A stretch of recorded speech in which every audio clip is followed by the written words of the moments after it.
ബ്രോന്ന് പറയുന്നുണ്ട്.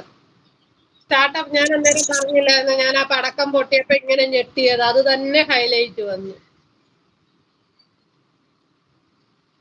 മാമൻ അറിയാം, മാമൻ അറിയാം നമ്മുടെ ഓരോ മൂവ്മെന്റും. വെട്ടത്ത് വായോന്ന് ഞാൻ എന്റെ കുട്ടിക്കാലത്തെ ഒളിച്ചിരുന്ന കാലങ്ങളെ കുറിച്ചൊക്കെ പറഞ്ഞു.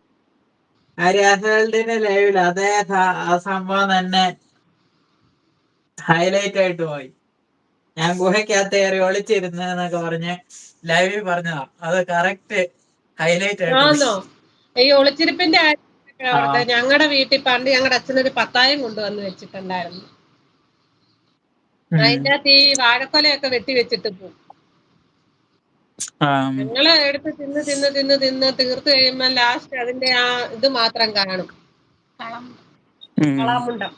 എന്നിട്ട് ഞങ്ങൾ എന്തോ ചെയ്യും, വരുമ്പം കേറി പത്തിനകത്ത് പാത്തിരിക്കും അത് തിന്ന് തീർത്തിട്ട്. ഈ അവധി ദിവസം വീട്ടിലിരിക്കുന്നതല്ലേ, അവർക്ക് ഒരു പഴം പോലും കിട്ടത്തില്ല. ഞാനും ആങ്ങളെയും കൂടെ അങ്ങ് കഴിക്കും.